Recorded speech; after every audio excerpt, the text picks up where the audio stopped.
Good afternoon, everyone. We are happy to have you all here. Am I audible? Yes, Aishwarya. Yeah, thank you, Deepak. So I welcome all of you on behalf of Institute for Vision Rehabilitation, LV Prasad Eye Institute.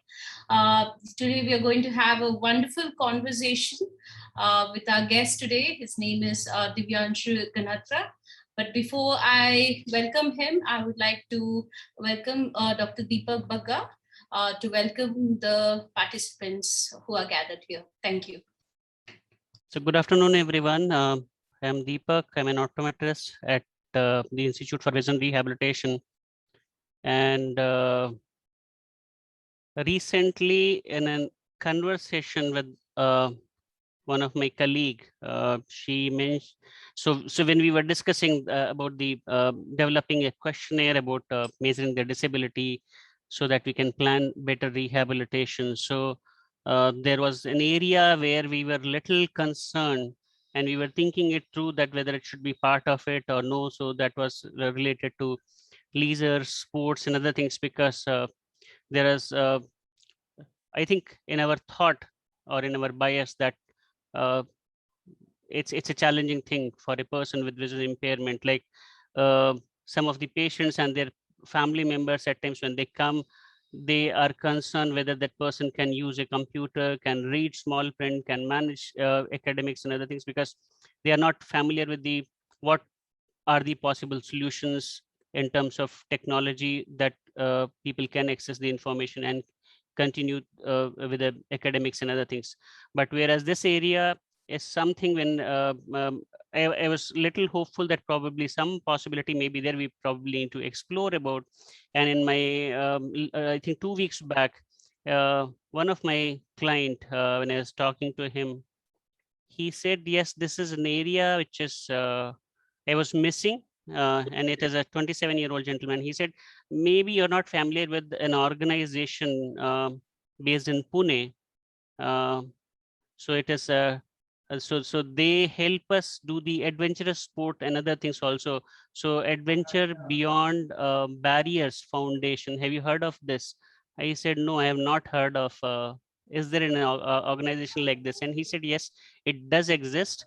So you should know about it, and so that you can guide people appropriately. And then, so that was just 2 weeks back, and then I received this message from Aishwarya that we are going to have a meeting, an interesting talk with the founder of I was really keen that to know how things worked out and then how things are done. So I welcome all the participants to this interesting talk, and thanks Aishwarya for putting this together.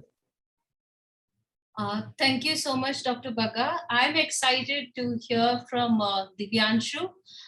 So let me welcome him. As you all know, just Deepak said, he's the founder of Adventures Beyond Barriers Foundation, which is based out of Pune. And he's an adventurist, like he does. He's a mountaineer, he's a paraglider, and we're going to know a lot about him. And sometimes it makes me wonder, as a visually impaired, how one is able to do so much. So Divyanshu, we welcome you to this wonderful conversation. Thank you for accepting our invitation and coming here. So Divyanshu? Thank you. Do you hear me? Yes, very well. Thank you. Excellent, excellent. Thank you for having me. It's a pleasure, and I'm really excited to be amongst our community. It's always exciting. Notification. One notification. On the control. Now. Notification.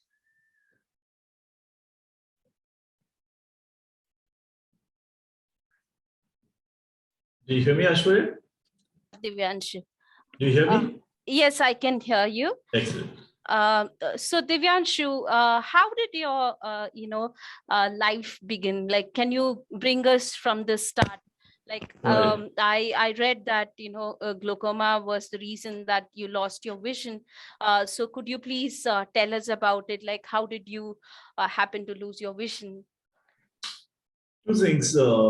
I did not lose my vision. I still have my vision. I lost my sight. Two different things. If you think about it from how it recreates the narrative, how it recreates our realities and our perceptions. So it's very important to distinguish between having a vision and sight. You don't need eyes to have vision. You need eyes only to have sight. Coming back to your question, I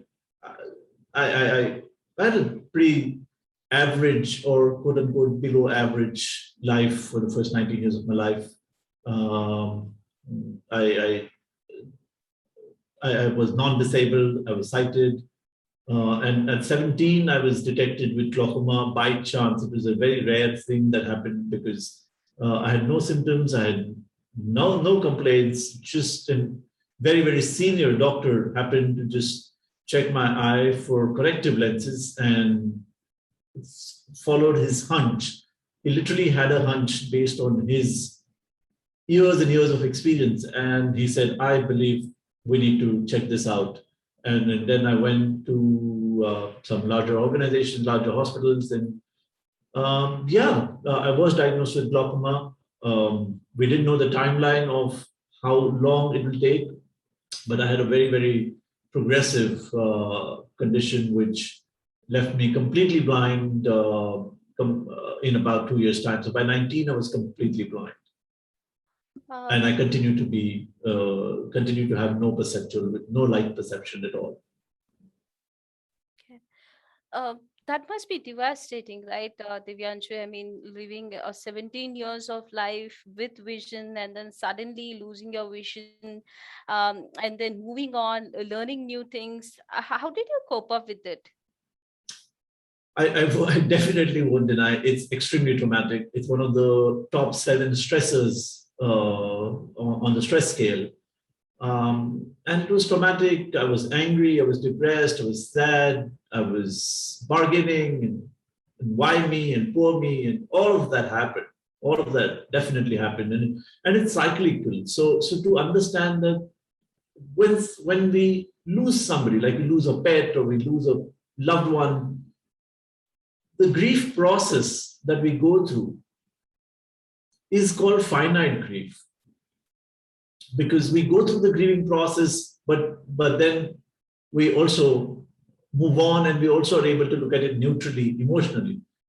But when it comes to disability, acquired disability especially, it's infinite grief, because you go through it on and off. And the only thing is, you will have, as you go along, you will have better days, many more good days than bad days.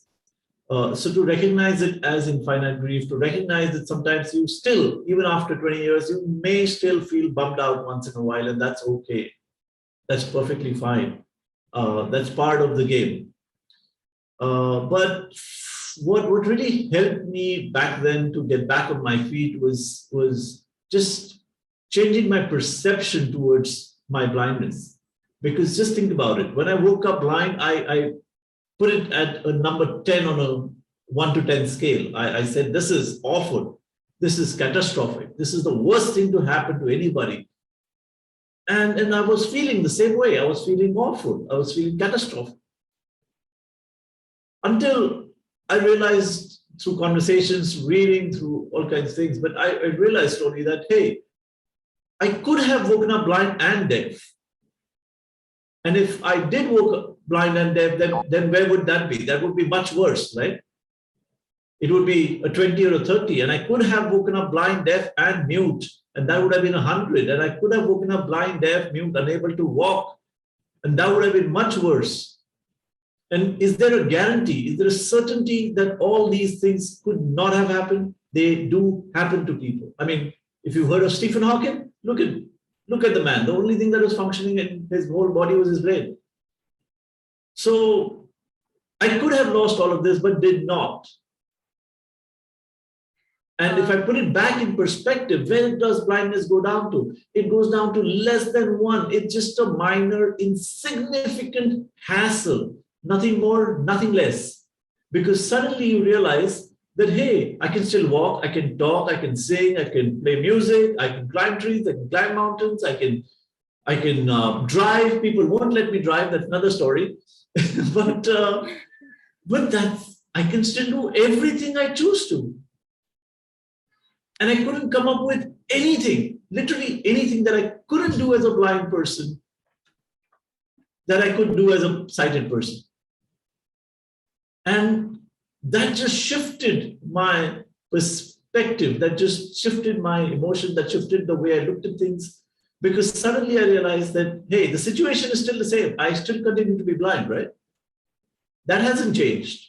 But the meaning and value I assign to it, how I think about it, makes all the difference. And that's in my control. That's in my hand. What I make of it is in my control. If I give it a value that this is the worst thing, then that's what it will be. It will be the worst thing. And that really was the most liberating thing that continues to liberate me every single day. That nothing in the world can keep me down, because nothing in the world has any value in itself. No situation, circumstance, or people's behavior has any value, any intrinsic value in itself. I give it a certain meaning. And that's what determines my emotions, and that's what determines my behavior. Absolutely, Divyanshu. I mean, we can see that, what you are today is, of course, the result of what you have been going through then. And definitely perspective is something very important, looking at the way things are, people are around, perspective actually matters a lot.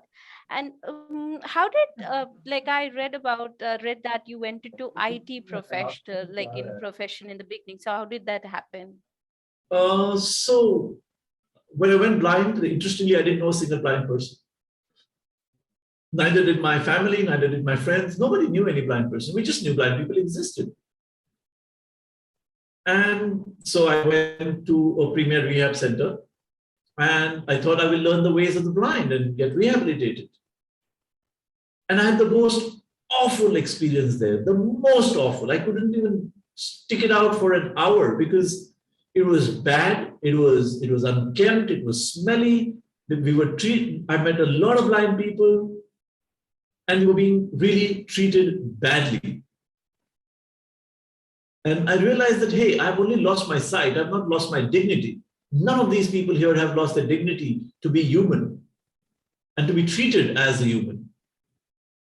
And then I went and asked them, what career options does a blind person have? I still can learn. I believe I have an average intelligence, so I can learn. What can I do as a career? And they said, oh, you can make chalk furniture or cane furniture, chalk or cane furniture, and the best you can be is a telephone operator. Mind you, this is years ago. I'm 500 years old. So, and I said, come on, you don't need a 6 months course to learn how to operate a telephone. I still can dial a number and say hello. That's not that difficult. So what better? And way back then, IT was mushrooming, IT was coming up, and I saw a future in it. I said, this is an interesting field. This has future. This is a career of the future. This is so interesting. So I said, why can't I learn computers? And they said, but well, you can't see. How will you learn the computers if you can't see? I'm like, and remember, there were no screen readers back then. And I said, yeah, a bit of a technical problem, but we'll get over it. But why can't I learn? And they said, no, you can't do anything in this, and you've got to now accept your reality. It's the one single most awful thing you can say to somebody. Accept your reality. Whose reality? And who decides what I can or cannot do? Nobody has the right to decide what I can or cannot do. And they said, you can't do this. And I said, okay, then I'm quitting. And I quit in an hour. I thought there will be other people who will teach me. There are so many of these institutes mushrooming up all around the country. And I said, hey, they had the same problem. They said, how can you learn? So I had two choices. Either I could quit and say, well, there's nobody to teach me. I can't see the screen. So I better accept my reality, right? What choice do I have? The other choice was, remember, I said I was the only blind person I knew. Rest of the people around me were sighted. My friends were sighted. And I had a brain, so I could use it. I could learn on my own. They only had to read out the screen. Rest I could learn on my own. That's what I did. Just sit, make them sit for hours together and make them do it in shifts and just learn computers on my own. And then got my first break with data pro information technologies. And then by then, slowly we had the very, very primitive versions of the screen reader. And then that just changed everything. I worked in web technology, I worked in communication technology, man-machine interfaces. What we know as AI, ML, I worked in man-machine interfaces back then. And we just didn't have hardware to support what we were doing. Today's phones are way, way, way more powerful than the machines we worked on. And it was incredible. But that's when I found my true love, which is the human brain, because I fell in love with the human brain when trying to emulate it. And when I was trying to study the human brain, I was really fascinated. And that love affair continues till date. It's a very torrid love affair. It's interesting, Divyanshu. On one hand, you wanted to get into the AI, study the computer brain, and then on the other hand, you also wanted to get into the human brain and study the human brain. So, how did the shift happen? Like, which one did you enjoy most, if I could ask? Both. I continue to dabble in both, but I found the human brain to be way more fascinating because think about it. It's the most magnificent piece of machine ever.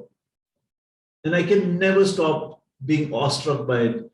And instead of programming programming computers, I could learn how to reprogram the human brain so that we could make the eyes hear and the ears see.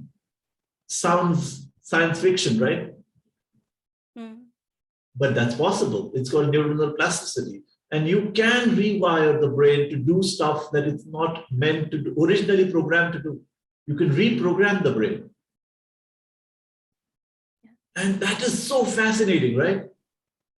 Imagine.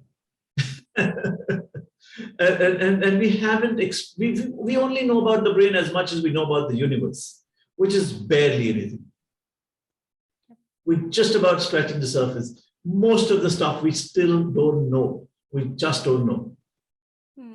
Don't ever ask that to a doctor because they can't tell you that.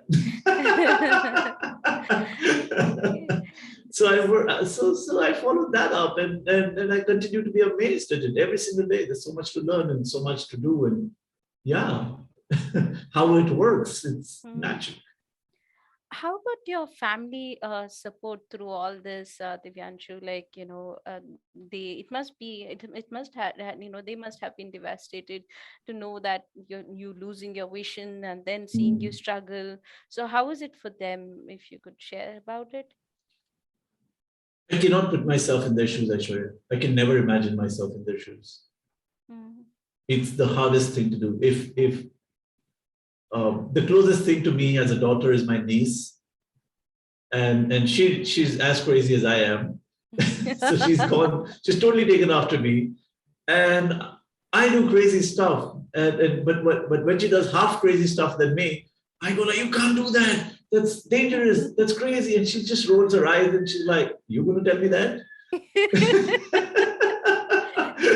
Good Lord. I'm like, don't make me a role model. Don't follow me. But that emotion that comes up, the emotion that comes up when she's bruised or she's hurt or when she's going through a difficult time, it's so hard on me. It's so hard. And then I try and imagine what my parents and my family must have gone through. And it's really, really tough. But through it all, they were solid. They were solid rock of Gibraltar. They were amazingly supportive, and they never, ever stopped me from doing anything. They never came on my way. They trusted me, they supported me, and they believed I would not do something stupid. That's amazing. And they just never stopped me. They never said, maybe you need to rethink this or anything. They just knew that I wouldn't do something stupid. That's amazing, Divyanshu. Counseling here, when we do counseling here at our institute, the first thing is, one of the important things is for one to have family support. And we are glad that, you have your family support in all this. Yes.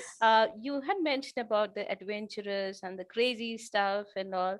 So how did all this begin? I got to know you when we applied for the Holman Prize, and when I saw your video, I was like, I have problem climbing stairs here. In at our at our office, we have it's a 7-floored building, so go up like, I'm tired. And then I read about you climbing the mountains and trekking and all that. How did all that begin? Were you adventurous before itself, or is it something that began after your vision loss? Oh no, that's been something I've always been. I never was good at school. I was very bored in school, in class. I always found the world outside the window to be way more interesting, way more amazing. Things under rocks and trees and mountains and rivers, and just cycling like literally till the end of the world. People used to say the cyclist stitched to me. And so I've always loved the outdoors. I feel the outdoors is the greatest teacher. And God is in the outdoors, whatever God you believe in. But when I went blind, suddenly that was taken away. My friends didn't know what to do with me. So they just would leave me behind. Then there was nobody else to take me around or take me to do these things, because they all said, but you're blind now. We don't know how to do this. We don't know how you do it. How can you climb a mountain? It's risky. So nobody wanted to. And of course, I had to rehabilitate myself first and stand on my 2 feet and stabilize myself. So the 3 things: stabilize, survive, and thrive. And first I had to stabilize and survive and learn how to survive. And then, of course, when all of that happened, I thrived. And I got back to my dreams of my adventures. And I said, if nobody else will, I will. And that's what I started. And the joy was not just about climbing Everest for yourself. It's climbing Everest so that others can. And that's always been something that has guided me. That's always been something that is my deepest motivation. That it's no fun to do it for you. I mean, it's fun, but it's greater fun when you can enable somebody else to do it. It's so much more rewarding when you can witness that change and transformation. And I continued that. And that was kind of how I set up the not-for-profit, to be able to take this to many, many, many more people who I know want to do this. But the world has conditioned them that they can't. Absolutely. How did, when I was sending, forwarding the message about you to people, I've had so many people, how does he climb mountains, man? So could you just, any of the adventures? So first you list us out what all adventures have you been into? Right. And then if you could tell us about one adventure, that how you do it, maybe the most difficult one. If you could tell us about it, it will be great. So you divide the adventures into 3 categories: water, land, and air. So we do scuba diving and deep sea diving and snorkeling and swimming and all those kinds of things in water.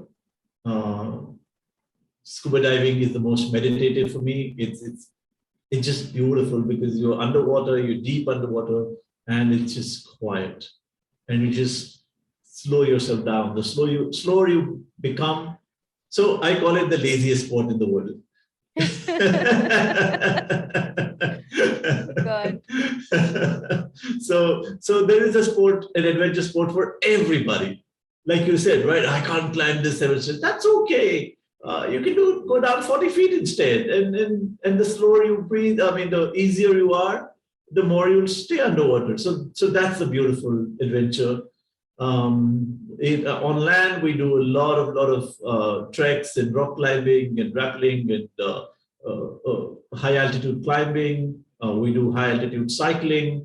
We do tandem cycling races and ultra races. So we do like 650 kilometers non-stop under 28 hours. So we do tandem cycling, tandem relays, so marathons. Those are all land-based things. And then, of course, I fly, which is the air-based thing. Yeah, these are the things and then it's very hard to say, but to me, I think flying is the most beautiful of all. It's just freeing. It's just liberating. It's empowering. There's nothing to shackle us down. There's nothing in the big blue that can stop us. And it's beautiful because you just become one with everything. So flying is the most amazing. And at the same time, I do understand there are risks as a blind person when you fly, but we train for everything actually. Any adventure sport, we really, really train. The video that you see is just the glory day, you know? You don't see the sweat, tears, and the blood and the persistence that has gone into it. So while we look really amazing while we're doing it and we're in the flow and one thinks that, oh my God, that I can never do that, we start there. Even we start there. But we just keep practicing and getting better every single day, just a little bit more, just a little more, just to compete with oneself, to better ourselves. The first time when you did the flying, Divyanshu, did you scream? Ah! Did you scream? Were you scared? Because I can imagine if I was there, I would be like screaming and screaming, thrown out. So yes, when I went for my first, so I was put through all kinds of rigors. Of course, I had my coach with me, instructor. It was with an instructor flight, but you go through all the motions, you go through all the things of training, where what happens when you're stalled, what happens if an emergency happens, what do you do, all kinds of maneuvers and stunts and all of that. But of course, it's with an instructor, and my instructor is the best in the world. He's also an ex-fighter pilot. So we did some really crazy stuff, and he just wanted to push me and see how far I can get pushed. And my whole time was to try and not throw up. so he kept trying to push and push and push, and I'm like, don't throw up, don't throw up. He will not. I mean, he won't clear me. In my head, I'm like, he won't clear me for the next round. You know, each is a step. You really have to do well until you get clear to go to the next level, and then the next level, and next level. And I'm like, if I throw up, it'll be so embarrassing, and I'll have to, he'll laugh, and everybody laugh, and nobody will let me go to the next level. And then when we land, he's like, do you want to go back up again? I'm like, I'm dying. So yeah, it's fun. It happens. Happens to all of us, and that's okay. That's okay. That's the fun part. Yeah. So I believe, like I read that you are the first blind paraglider. Is it in India or? Yes. So paraglider is the equipment. The person who flies it is a pilot. So you're the first blind pilot, and also like you're one of the few who has climbed Mount Kilimanjaro, right? Yes. So how do you, like, where does it end? I mean, one after the other, there's you go and there's a milestone. So what is in your mind, and where does it end? Do you have anything more to do? Oh, lots to do. Okay. Oh, lots to do. But to just think about it, 2016, I received my first second-hand tandem from my friend in UK. She got it along. It was a second-hand tandem for 200 pounds. And then I decided to cycle to the highest motorable road in the world at 18,350 feet in Khardungla Pass, which is from Manali to Khardungla. It's about 550 kilometers.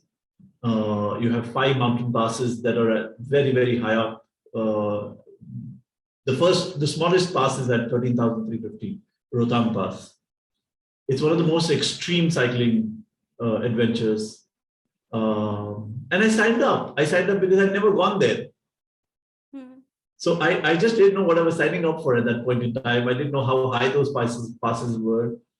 And then later, after I signed up and everything, I said, we are going to do this. Somebody drew this on my hand. And I'm like, no way. No way. Wait, what? So, but then I signed up. So there's no way you can chicken out.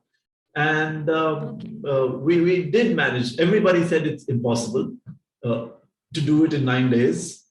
Everybody said it'll take about 12 to 14 days to do this distance. And because you have very little oxygen, you have 50% and less of oxygen. It's a very, very bad road, and all of that, blah, blah, blah. We ended up doing it in 8 days. But to me, the best part was that we took 7 batches after that. I did it 7 times after that. And we've taken hundreds of cyclists after that. We were the first to do it. I was the first to do that route. But after that, I've taken hundreds and opened that route and opened tandem cycling for so many people in the country. From that first second-hand tandem, today we have over 300 tandems in the country. Wow. And hundreds of blind cyclists are beginning to tandem and starting to experience the same joys that comes from outdoors and sports and just playing together with everybody else. And so similarly, it was Kilimanjaro, which is the world's highest freestanding mountain. And I took a bunch of people from all over the world who happen to have disability that I took. And I work with all kinds of disabilities, so I don't just work with the blind. We cycle with non-handed cyclists to Khardungla. We cycled with cancer survivors, and we cycle with 72-year-olds and 15-year-olds and no-leg cyclists and all kinds. Wow. Amazing. Similarly, for scuba, we take amputees and we take quadriplegics and paraplegics. And sometimes people think I'm nuts because their wheelchair is on the shore and they're like, where's this person? I'm like, 40 feet under. And they're like, you're killing him. What are you doing? I'm like, relax. So we do this with everybody. Okay. How did like you mentioned about all these activities, and I'm thinking, this is a part of adventure beyond barriers. So it's not like, you started it off, you I'm the guinea pig, yes. adventure. I'm the guinea pig, and resident guinea pig. Yeah. So how did you want to, like, what motivated you to bring this to others? So I'm privileged. And if I'm privileged and I have privilege, then it's my duty to be able to do this for others, to be able to bring this joy to others and help them experience the same joys that I experience. Maybe not everybody will enjoy cycling, maybe not everybody will enjoy flying, maybe not everybody will enjoy scuba, but to have the opportunity to be able to experience it if you want to. To have a place where we can demonstrate that it's not impossible. No matter what your disability, we can do any extreme adventure. It's possible if you only ask yourself, if this person wants to do this and wants to do this bad enough, what different do we need to do so that we can enable this person to do this? And when you ask those questions, just things happen. You're able to achieve that. But you really have to expand your own thinking. You really have to expand and question your biases and your beliefs and reimagine the possible. Because if you can dream it, it's possible. When you look back at your life, Divyanshu, when you were 17 and, now when you look back through so many years, like, what do you feel? Have you achieved? Have you achieved your dreams? Are you happy, like, with what you did? I'm grateful. I'm contented and I'm grateful. And I'm contented and grateful every single day of my life. I sleep very sound. It's strange for an insomniac because I am up for a very long time. But when I sleep very contented. And I sleep, and even if I don't wake up tomorrow, I would have died a very happy man. Wow. And there's always more to do.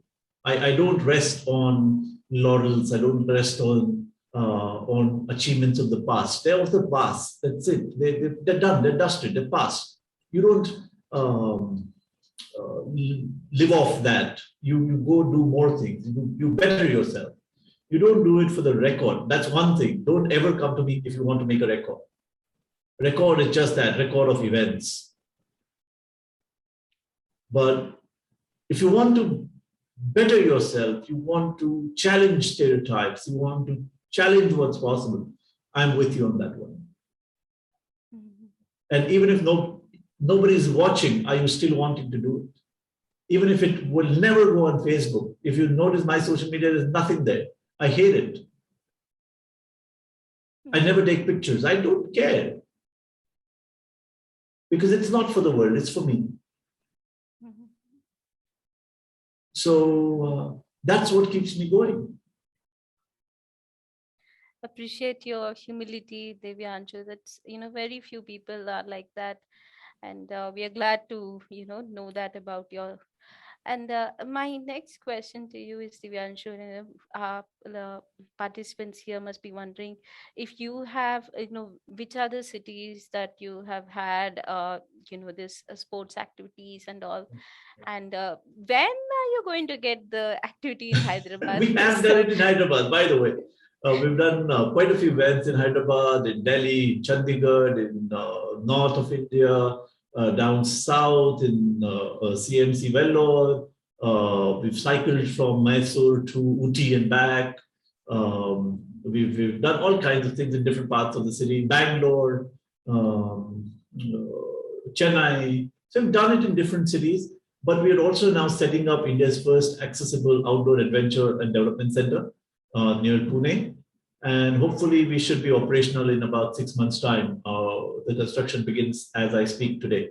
So in 6 months' time, we should be operational to have all of these activities for all persons with disability to engage with and without disability, to engage together, to play together, to cycle, to rock climb, to climb mountains, swim, do whatever they want, all in an accessible, safe environment.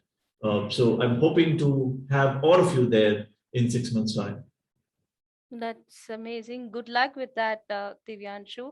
And if supposing one wants to know about, like if I am a participant here and then, I want to know, participate in one of your activities, how would I get to know about it? Please go to abbf.in/contact, fill up your basic details, and you'll be on our mailing list to be updated about various events.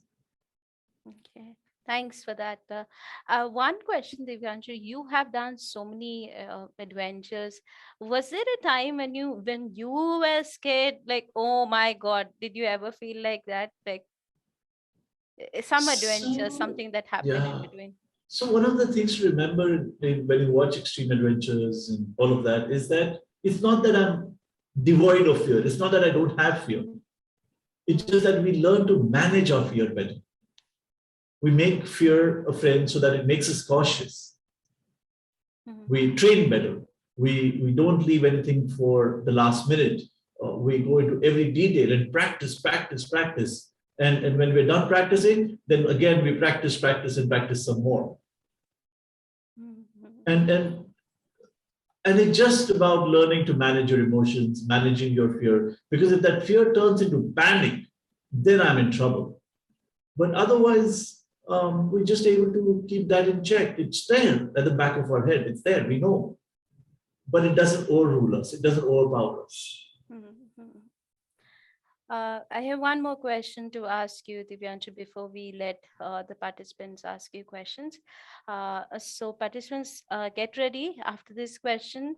To unmute yourself, press Control Y, whoever is using computer, and those who are using your phone, just click on the unmute button. And Control A, right, for unmute? Alt Y, sorry. Alt A. Okay. Alt A for audio, but to raise their hands, because once they raise their hands, they'll be led to, Right. So Alt Y to raise your hand. So our team from backend will unmute you. So Divyanshu, my last question to you is, what is your message? There are many people who with vision impairment who are listening to you right now. what message like would you want to give them? So I work a lot with the mainstream also in jobs, in careers, in futures of careers, and what are the feedback I get from the community, from the mainstream community really is about the fact that, sometimes while we want mainstream to change their attitudes about us, we also need to reflect inwards and fix our own attitudes. And I'm making a generalization here, but remember, we are a minority community and the world is watching us. So when we screw up or we make mistakes, the whole world watches. When we show up with a bad attitude, then the entire community gets blamed for having a bad attitude. So what I mean by bad attitude, just be on time, be punctual, be professional, thank people, be grateful, dress well, speak well, learn languages. There's no excuse for not being able to speak well, not being able to read well, write well. And that's just basic professionalism, basic etiquettes. And the world doesn't owe you jack. The world doesn't owe you anything. Just because you're a person with disability, the world doesn't owe you anything. And take the disability off the table. There is nothing you can't do. Take the disability off the table. And if you have to work 4 times as hard just to be in the same place, then that's just it. You have to work 4 times hard and there is no excuse. You can't bring that excuse. If you want to succeed, then just work 4 times hard. That just it is. The world is unfair. Deal with it. But to believe that the world will give you something simply because you're a person with disability, that, my friend, doesn't work. I've had so many people who come for a job for 2 days. They've gotten that job after so much of effort on everybody's part. And then they come for 2 days and they just disappear. No phone call, no nothing. They just disappear. Or they're getting late. They won't even message that they're getting late. These are small things, but these small things really, really create a certain mental picture of our community in the mainstream world. And we all need to be very mindful of that, and we need to fix it. We need to be super, super on the ball with our own attitude. We first fix our attitude and the world will fix itself. Thanks for that important message, Divyanshu. I totally agree with you in this. And now we'll open the questions to the participants. And those who would like to, please also text us. You can use the chat and you can let us know your questions. So anybody up for questions? You can raise your hand so that our team will let you unmute. Hello, am I audible? Yes, you are. This is Umair from Telangana. Actually, I'm very much interested in tandem cycling and scuba diving, but what I find is that there are no active campaigns like in Pune or in other parts of India. So, will it be possible for us to take a few days, like couple of weeks break, and to learn all these things and to take part in these activities? Right. What's your name again? Mayor. Mayor, Mayur or Mayor? Umair. Umair. Oh, lovely name, Umair. My friend's son is Umair. So, Umair, you live in Hyderabad? Actually, I'm 150 kilometers away from Hyderabad. Okay. So, the center that we're talking about, which should be operational in 6 months' time, Umair, we definitely want to be able to start doing this there, where you can come, learn not just cycling, learn, engage and experience all kinds of sports. And then, of course, if you want to do better in any one of those, then we will support you through that to help you find people or equipment or infrastructure and figure it out from there. But like you said, first is just to experience. Because you never know. You might like cycling, somebody else might like climbing the mountain, right? Yeah. So, we have a place to stay at the center. So we welcome people to come stay for longer durations so that they get to experience all of this. So stay in touch, Umair. Fill up the contact form on our page. It's a very small form. Fill it up so that we can keep you posted as things happen. Yeah, thank you. So, is there any kind of like a future plan to do any tandem cycling event nearby Hyderabad in a couple of months or post-COVID, yes, we're waiting for the third wave to pass. Our operations are suspended currently because of safety measures. But once this passes, for sure, we do marathons and we do cycling, we do all kinds of things. For sure. Actually, I'm also a para-athlete. Like I play softball lawn tennis. So from last couple of years, I'm not into any kind of sport activity. Correct. So Correct. Excited to take part in. You play softball, you said? Yeah, with softball. I mean, softball lawn tennis. Yeah. Oh, you play that? Oh, Ekinath, a friend of mine. Yeah, Ekinath. Of course. Ekinath. I learned Fantastic. Very well. In 2013, I went to a workshop in Mumbai, and from there, yes. Yeah. Wonderful. Thank you, Ume. Thanks, Ume. Thanks. Let's have somebody else unmute. And I think there's a question in the chat. Devagaru. Yeah. So good evening. And there is one question from Adi Shuchil, sir, when are you coming to Mangalore? Oh, we were in Mangalore. We've done treks in Mangalore in the, what's the name of the mountain there? Adi Shuchil. Adish, can you please unmute and talk to him? Yes, yeah. Good afternoon, sir. My name is Adish. I'm from Bangalore. So actually I have some this passion for sports, but I'm not the right sport for myself.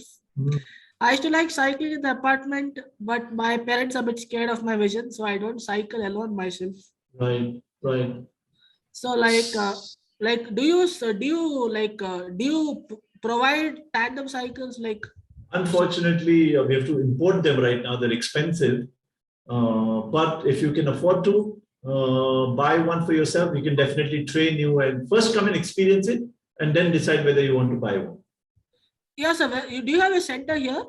Unfortunately not, but I have a friend and an instructor who worked with us at our foundation. He's from Bangalore, and I will put you in touch with him. You can go kayaking with him. And you can go climbing those mountains near Mangalore. What are those? I forget the name. We've been there. There are quite a few mountains around Mangalore we've gone trekking. Yes, so you can get in touch with me separately and I'll give you his contact and you can at least go kayaking with him. Okay, sir. Thank you, sir. We have good evening, madam. This is Vishwanath Kulkarni. I am audible? Yes, you are.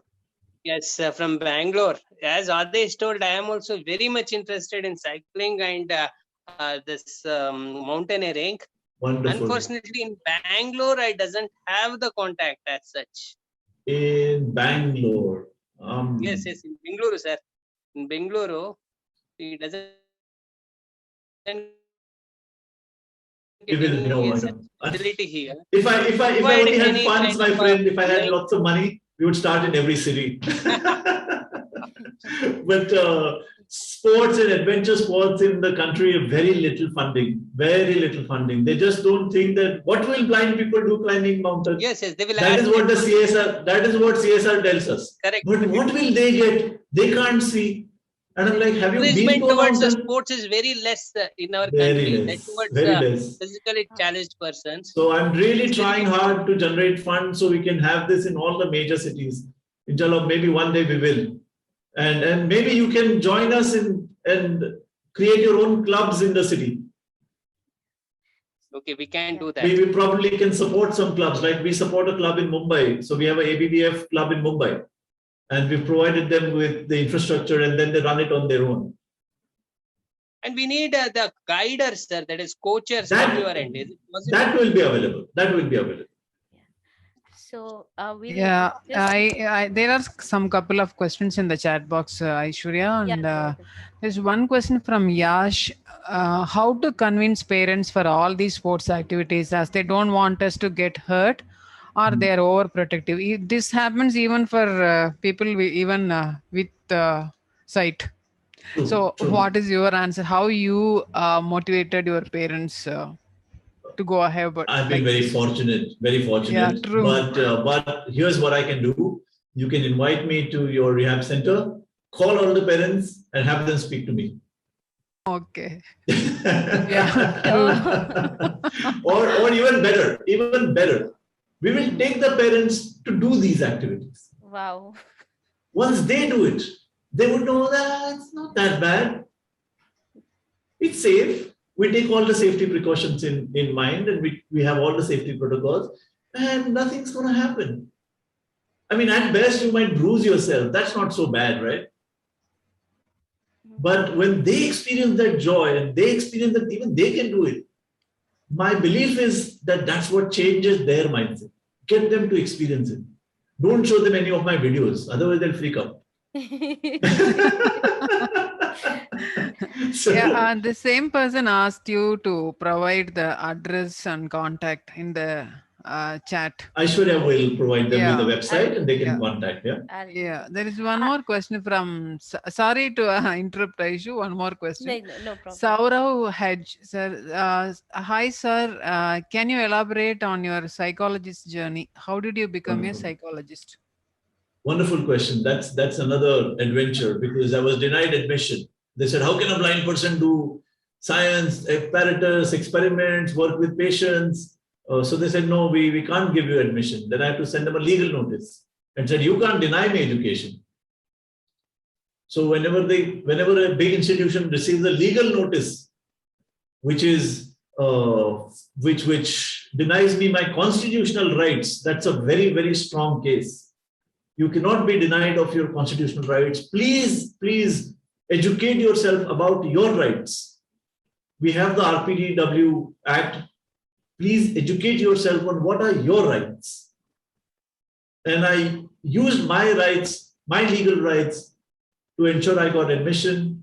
It wasn't easy in post-graduation because they really didn't want me there, but I was there on my merit, not just on any quota or reservation. Remember, that is something that I don't really endorse. You have to be there on merit. And they didn't want me there. They treated me very unfairly, very badly. But my goal was simple: get the marks and get out. It wasn't to marry any of the professors. It was to get my certificate and get out. And stick to my objective, even if that meant really working 48 hours non-stop, but to not drop the ball. So it's been an interesting journey there. And as it happens, I was the first to get placed from my batch. And then they want to put it up on their website. Divyanshu, I have a friend here. His name is Robert. Actually, he had raised his hand earlier. I think you know him from Kerala, I guess. So, Robert, if you're here, you can ask him your question. Robert from Zimbabwe. Hello.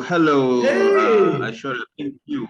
Did we meet at Kanthari? Definitely, most definitely. In 2015, we met in Kantari. Awesome. And I'm really happy to be interacting with you yet again. And it seems you are growing better and better. Thank you, Robert. Thank you. Weren't you the one who had also injured yourself and were in a wheelchair? Yes, definitely. I'm the one. I'm still so thank you so much, Aishwarya, for bringing Divyanshu to me and to us. I'm really inspired by what he shared with us. And I've learned a lot. Greetings from Zimbabwe, by the way. I'm in Zimbabwe, in Bulawayo. So thank you so much. I just wanted to appreciate Aishwarya and team for bringing such an event for us. Thank you so much. Thank you, Robert. Thank you so much. I just might be coming to Nigeria, Lagos, very soon. Oh, sounds good. So there is hope for Zimbabwe, right? Maybe one day. Yes, there is hope as well. Thank you, Robert. Lovely catching up with you. Thank you, Robert. For the participants, many congratulations, Mr. Aishwarya. We are receiving international calls. Very, very happy. The thing is, you are told that numerology, this is also a very interesting subject. Can you give a light on this so that a visually impaired person, can he able to do this numerology? Unfortunately, I have no clue about numerology. Yeah. I just know my numbers, that's it. I think we can take this talk offline. Maybe we can talk and get to understand what you're really looking at. So we'll have other participants as well ask questions, because Divyanshu has a flight to take, and in respect to that, like, we'll be finishing the call at 4 o'clock. So we just have 5 more minutes. So if anyone else has any more questions to ask, please, the stage is yours. Good evening. I raised my hand and then I have been in the waiting list since. Sorry.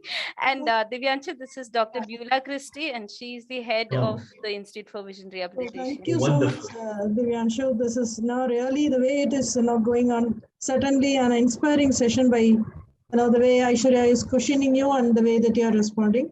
So in short, I have 2 questions. One is for the parent group. I have been questioned on this several times. That's my first question. And the second one is for myself. So the first question is, like, many parents, they ask, like, how do they recognize, if their children, if they're interested in sport, and then how do they decide which one is suitable for them? Right. And the second one is for myself, your fitness mantra, like, yes, I used to be, very active in sport, but now I'm 50 years old. Yes, I'm trying to be, fit. But then, a lot of other issues, work-related and then family-related issues, certain things that if we can suggest all of us that we can, regularly follow. Right, right. So thank you, doctor, for having me here. It's an honor and pleasure to be here, and you're doing some amazing work, and I'm really appreciate all the work that you do.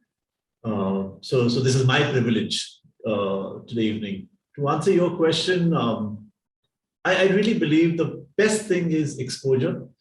We can never know what will work for somebody, but the best thing is to create exposure, to give children or young people, young adults, exposure to different things. Let them experiment. Let them figure out in safe spaces what they really enjoy, what they really like, and then they will pursue that. We just have to then enable them to go forward in that direction. So we only have to create enabling environments and opportunities. That's the way I see our role here. And I don't really have a fitness mantra. I just love outdoors. I keep myself in the outdoors. I'm the last person to ask about fitness. I don't think my fitness levels are that good, but it's just about just being in the outdoors at least 45 minutes, doing some cardio, eating right, sleeping right, and that even that is a lot. That really goes a long way. I'm closer to your age than the participants, most of the participants. So I can relate to what you say, but you really don't give yourself an excuse. That 1 hour is your time. That 1 hour is for yourself. But that 1 hour is really something that will make your day much more productive, much more energetic. And it can be anything, like climbing. You have a 7-storied office. Just take the stairs. Don't take the lift. Simple as that. Just take the 7 stairs. And that in itself is huge. True, very true. Thank you. Thank you. Can I just ask one question from my end? Do you eat junk food, Divyanshu? All the time. Okay. But then I burn it also. Then I also burn it. Then I also ensure that I burn it. Yeah. Okay, thank you so much. With that, I think because you'll have to leave, Divyanshu, just want to thank you. Thank you. Divya, do you have any one short question to take from the audience? Like, no, actually the question is for us. Does these type of webinars happen frequently? How to get updated? This is from Yash. And there is one comment from Dr. Beulah. She's answering his question saying that we will communicate with him. Yeah. Okay, sure. Thank you. So Divyanshu, a big Hyderabadi thank you to Thank you. you. Although Thank we you to cannot you. serve you biryani, but I'm coming for it. Don't worry. but we are happy that you spent your time with us, and I'm sure many of our participants are now inspired. And it's indeed beyond barriers. There are, when we think of a person with vision impairment, there's so many barriers, but I think you have proved that if you try, if your perspective changes, you can do a lot better and you can succeed way more than what you are now. And thank you so much. We appreciate it. And I know you have a flight to take, but we can, if we I could stay longer. I know I wish I could stay longer, but I have a flight and they refuse to stay back for me. I don't know why. I keep telling them I'm blind. It takes me time. but we can, think about a program here where you can talk to the parents. I would love that to. will be great. I would Thank love you, to. Divyanshu. Thank you on behalf of our institute. Thank you so much. Thank you very much. God bless. Thank you, everybody. Bye. And participants, thank you so much for joining in. If you'd like to know more updates of such programs, please do join our Facebook group, which is LVPEI Institute for Vision Rehabilitation. So we have all our updates posted there, as well as if somebody can drop in the helpline numbers. You can call us, give us your mobile numbers. We can add you to the WhatsApp groups. Thank you so much for joining in. Have a lovely weekend. Yes. I would like you to share the details on the clubhouse that you have recently created. Probably some of them may be interested to join. Yep. So we also have, I think most of you may be aware of Clubhouse. Clubhouse is a new social media. It's very good for visually impaired because most of the things that happen there is on voice chat. So you don't have people posting pictures or videos. So except for the profile picture, you are able to access everything. So Clubhouse is the new social media. And we have created a club there. Vivian is the person that we have created a club. It's called Grail Aware. So through Grail Aware, we have talks like where we bring sighted people and visually impaired people together. In fact, if you want to ask more questions to Divyanshu, most of the time he's there on Clubhouse. You can directly ask him. So we have a room tonight. It's called Want to Know How Visually Impaired Cook. So today at 10:30 we have this show. If you'd like to join us, please do. We'll be happy to have you. Thank you. Thank you so much. Thank you, Aishwarya. Goodbye. Goodbye, Robert. Aishwarya, somebody in the chat back, they're asking for the link of Clubhouse and the Facebook pages. Can you, ma'am, is the helpline number given there? Yes. Yes, Aishwarya. If you could contact on the helpline number, we'll be able to help you give the Facebook link as well as the Clubhouse link. Thank you. Chat window. Audio now on. Thank you. Thank you very much for organizing. From Aishwarya KM. Thank you very much. Has left the meeting alert. Audio.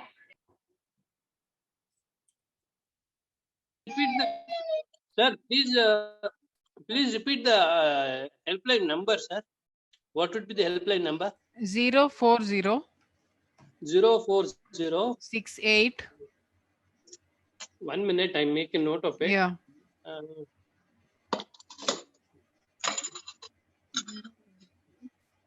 Madam, please repeat it. 04068 6810 2842. 2842. And also 41. Okay. The last number Okay. 41 or 42. Okay. Yeah. Thank you, madam. Thank you very much. Very kind of you.